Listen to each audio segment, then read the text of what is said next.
Hey everyone, good morning and welcome to today's episode of More Than Just Task Management, your favorite daily podcast where we help you build a thriving business. My name is Anna Angelova. I'm a business coach and consultant and usually a co-host of this podcast. But as you're noticing, if you're watching the video, you can see that it's only me today.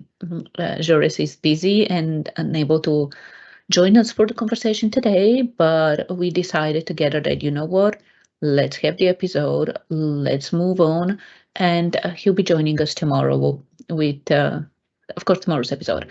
But today, as we are starting the week on this beautiful Monday, election day in Canada, so again, a reminder, go vote if you haven't voted yet.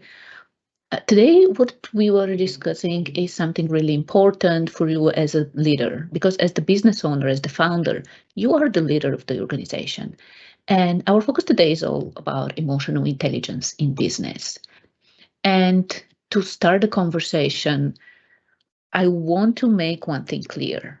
Like emotional intelligence, or otherwise known as EQ, it's not about being overly emotional. Like it's not about overreacting to things, or it's not about being too soft, right? Being uh, goody two she, whatever, uh, whatever it is pronounced, however it's pronounced. And it's not about constantly tuning into your feelings and forget about logic and all these kind of things. And also, it's not about avoiding difficult conversations. Emotional intelligence is in business and in general, but in business specifically, it's about recognizing, understanding, and managing your own emotions, right? Your own emotion as the business owner, as the leader, and also influencing the emotions of others, of your team, even your customers, your vendors, like everyone you work with, right? In a way that moves you, in a way that moves the company forward. This is what emotional intelligence is all about. It's about leading yourself first and then leading others through change, challenges, and even opportunities. And doing this with clarity, doing this with empathy, right? Connecting with other human beings. There's one thing that I really love. I see it from time to time that it's not B2C or B2B, right? Like it's not business to consumer or business to business. It's age to age. It's human to human. In whatever business we are, we connect with people. Like they're people. Our customers are people. Our employees are people. Our vendors are people. So emotional intelligence is all about leading with empathy and leading with strength. And without emotional intelligence, strategy, whatever strategies you have, they fail because uh, when you are not emotionally intelligent, like, you are most likely reactive in what happens, and your leadership becomes reactive, and the team dynamics. They can become even toxic actually when you think about it, when there is a lack of emotional intelligence. And also decision making, like when you think about it, if you don't have good emotional intelligence, if you don't take into account emotions and feelings, even decision making suffers. So now that we're clear actually of how important it is, important emotional intelligence, like it's not just one of those soft skills that, oh, uh, it's a nice to have thing. No, and especially in 21st century, in the reality that we have right now, because of the different generations we have in the workforce and also having a more diverse workforce, emotional intelligence has become a really key part of leadership. And to help you understand a little bit more about it, because a lot of people are still, oh, what is it, right? It's still EQ, it's still a little bit of a um, misunderstood concept. And it actually comes down to four things, like call it four pillars, call it four parts. And the first one is self-awareness. It's really about understanding your own emotions, understanding your own triggers as well. Like what triggers you, what makes you angry, what makes you frustrated, right? What saddens you, like what depresses you even, right? Understanding your own emotions, your own triggers, also your own strengths. When do you show up at your best? And knowing how your energy affects the room before you even say a word, like knowing how your presence affects. So it's all about self-awareness, managing your own, being aware of your own emotions, not managing. Managing is the second part. So yeah, the first one, the first pillar or the first part of emotional intelligence is self-awareness, understanding your own emotions. Then the second part is managing. It's self-management. It's being able to one thing is like one part of it is being able to manage your emotions in a way that you respond instead of react. So react is really automatic. Reaction is automatic, and response is more. Like when we give space, like we can respond. We gives ourselves space. We can respond. Come from a place of a little bit of thought process, and I'll mention like how you can do this very shortly. But again, self-management is the second part, is really about managing your own emotions, your responses, and especially under pressure, because under pressure, this is where we usually get into those destructive emotions. This is where we usually get angry, frustrated, or even hide, right? Even fearful. So getting out of it quickly, right? And this is one thing that Stephen Covey talks about in the 7 habits of highly effective people, that we people, human beings, we have that superpower where between the stimulus and the, he calls it reaction, we actually have that space where we can pause and respond in a different way. And he says responsibility, like we are able to respond, we are responsible people. And another aspect, like the other aspect of self-management, of course, is showing up consistently, even when you're tired, frustrated, and stressed. Like showing up, uh, working with your emotion, managing your emotion, so you can show up consistently. So the first two parts, pillars for emotional intelligence, self-awareness and self-management. Like this is where we start. As usual, as always, as the leader, this is where we start with yourself. Like if you can't understand and you're not aware of your own emotions and you're not able to manage your own emotions, how would you lead others, right? Which actually brings us to the third pillar, which is social awareness. It's all about reading the emotions and needs and the dynamics of others, what's going on in the room. And sometimes like we feel this, like, and yes, we women might be a little bit more attuned to this, but even men are pretty good at this. It's natural human um, superpower, let's say, that we can understand and sense the feelings of others, whether it's your team, your clients, your partners, whoever it is. So social awareness, what's going on? Are they pissed off?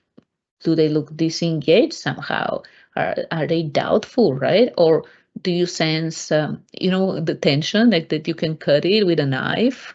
So like we know these things, we feel these things, as well as joy and all these kind of things. So social awareness is the third pillar. And then the last one is relationship management.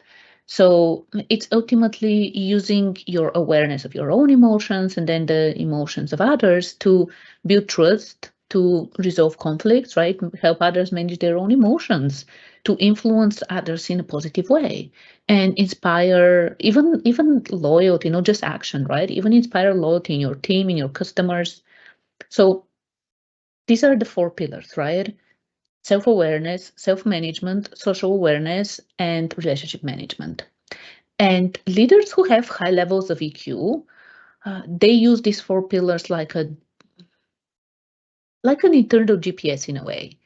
And they know when to pause, to reflect and let things settle. They know when to push and when to listen, and of course when to act. And this skill is really, really, really important in 21st century. And if you think about your business and how emotional intelligence impact your business, like think about it in sales. We all know that we buy emotionally. We people, we buy emotionally and then we justify with logic. So if you're not able to connect emotionally with prospects, if you're not able to really build that human to human connection, first of all, it will be really harder for you to get clients and customers. And then even when you get clients and customers, it will be more of a transactional relationship rather than really building advocates and fans for your business. But when you are emotionally intelligent, right? You have high emotional intelligence in your team as well, right? This can help you shorten the sales cycle because you connect emotionally.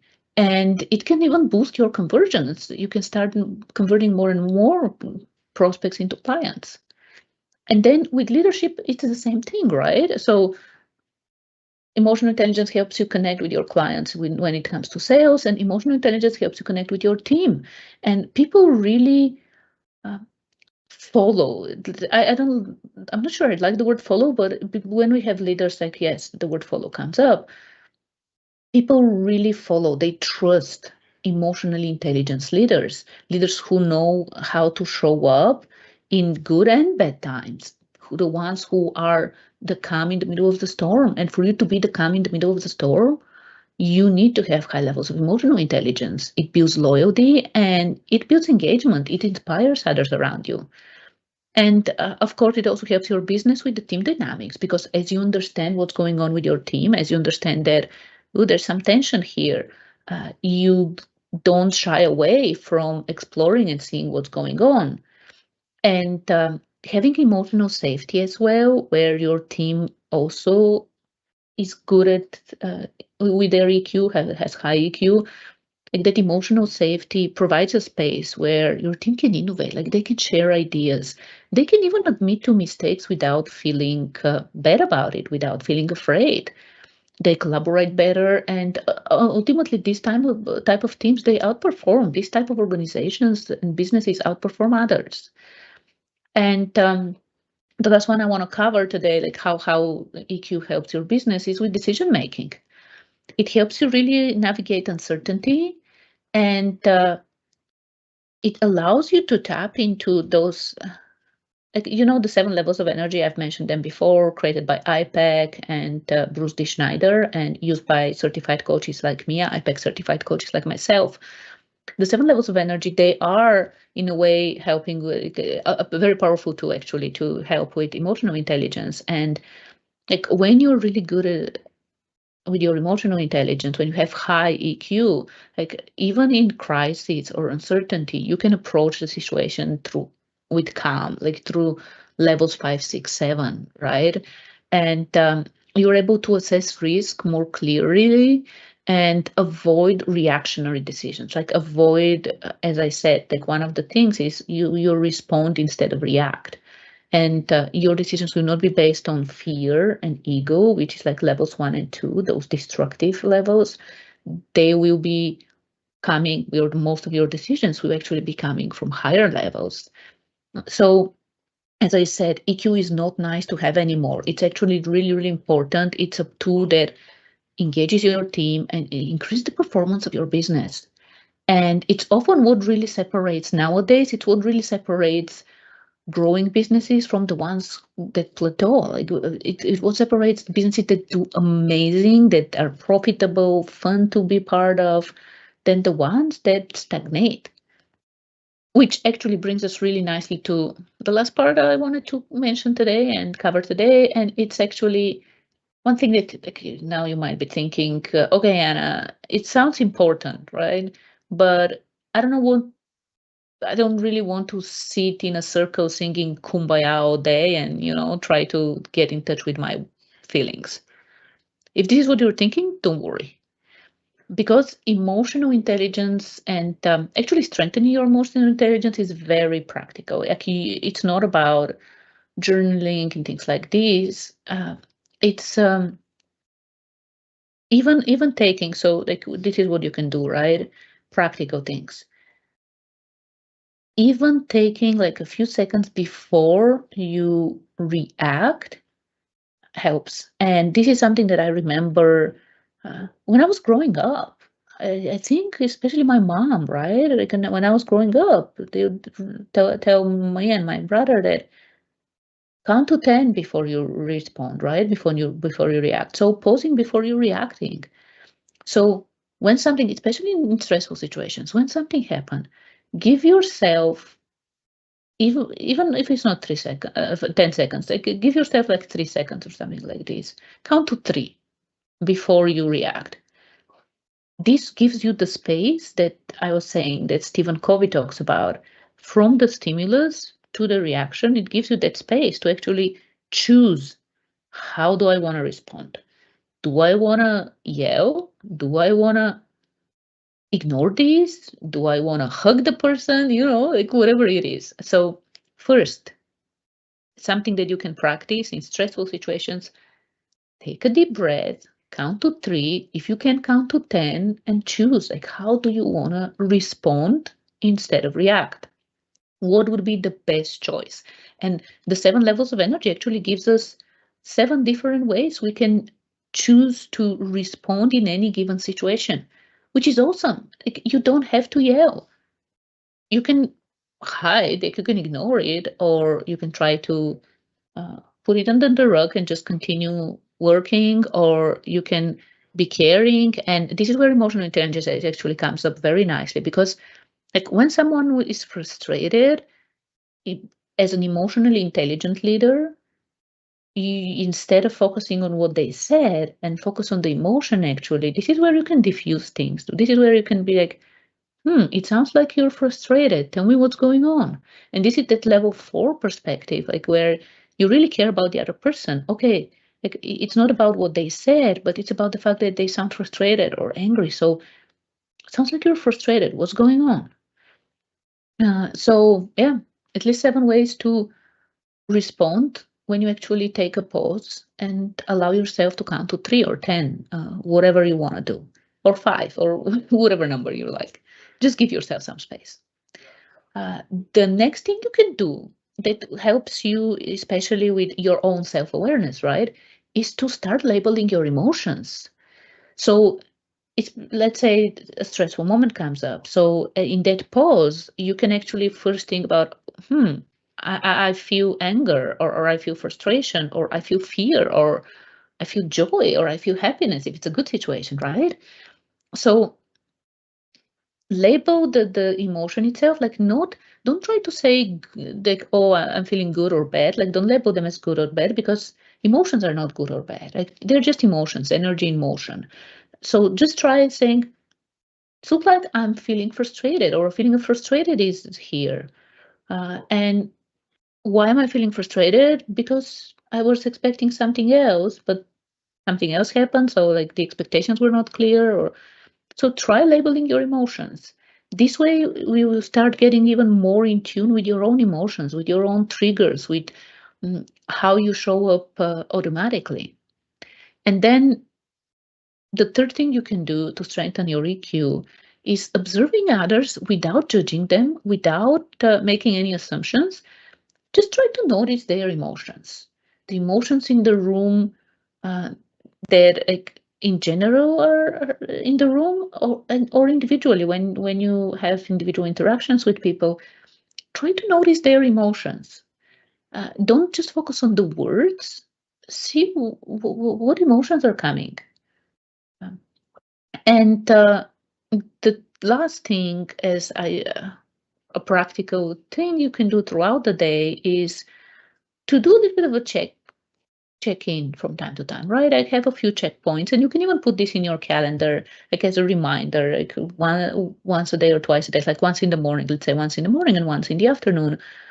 You can put this as a reminder in your calendar when it pops up, and you do a check in. What am I feeling right now? Where's my energy right now? And what's driving it? Like, what's the thing that's actually driving my energy, my feelings? So these are the 4 things that again, very practical, very easy steps for you to start really tuning into your own emotions, and then also the emotions of others. So pausing before reacting, especially in stressful situations. Count to 10 if you can, and then choose how you want to respond.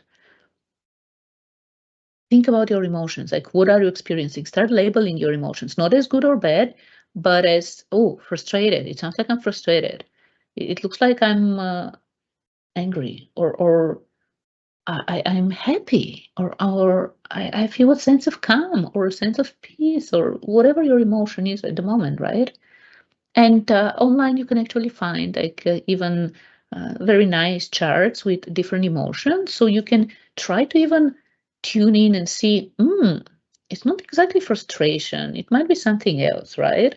But in general, you can start like in the beginning, you can start with the general, like high level emotions. And then as you get better at this, you can start tuning in more into the nuances of what exactly you're feeling. And the third thing is, of course, observing others, right? Like seeing what are they feeling? What's the emotion in the room? What's the emotion one-on-one when you connect with people? And the last thing is building your check-in points. Like once in the morning, once in the afternoon, set your reminder for yourself and just check in. Where's my energy? How am I feeling? And what's driving it? Like these are a couple of questions you can ask yourself. So hopefully it's really clear by now that strengthening your EQ is not a weakness. It's actually a necessary leadership skill for 21st century, and it makes you more adaptable, it makes you more confident, and ultimately more powerful as a leader. So one action that you can take today is to pick one of the pillars. So you can pick self-awareness, like being aware of your own emotions, understanding your own emotions, self-management, managing your own emotions, like how you respond and how you show up in situations. Social awareness, understanding others' emotions, and relationship management, like helping others, like managing the interactions, communication. So choose one and actually focus on it intentionally throughout the whole week, not just for today. So today your to do is choose one of the four pillars, and for the whole week ahead focus on it and try to be like 1% improvements every day. Like it doesn't multiply, it's actually exponential growth. It leads to exponential growth. It's compound effect, right? So think about where can you show up just 1% better in this area, 1% better than today, 1% better than tomorrow, right? Like 1% every single day. Because ultimately, better business leadership starts with better self leadership. You are the MVP of your business, you are the quarterback. We were just watching the draft over the weekend, so NFL draft. So um, you are the QB, you are the MVP of your team, and it starts with you. It starts with you. And speaking of this, that it starts with you, if you really want to improve your emotional intelligence, I highly recommend you invest in yourself by getting the Energy Leadership Index assessment. It's one of the most powerful tools there that shows you how you're currently showing up, and it reveals, as I said, 7 ways you can show up in any given situation. It's really powerful. I'll add the link, so grab it. Highly recommend. Get the Energy Leadership Index assessment. This will be one of the best investments you make into yourself and your business as a business owner. So this is it for today. And thank you so much for joining me, because it's only me today, right? On this beautiful Monday, the last Monday of April. And I will see you tomorrow when Joris will be back with me for another insightful topic. Actually, I can quickly see. Oh, tomorrow we're talking about intuition in business. So jump in to listen to this one, because just like emotional intelligence, intuition in business is something that we don't talk about a lot. We kind of ignore it, yet it's so powerful, and it can be such a tool that it's like it really changes the way you make decisions and the way you lead your business. So make sure to subscribe if you haven't subscribed yet.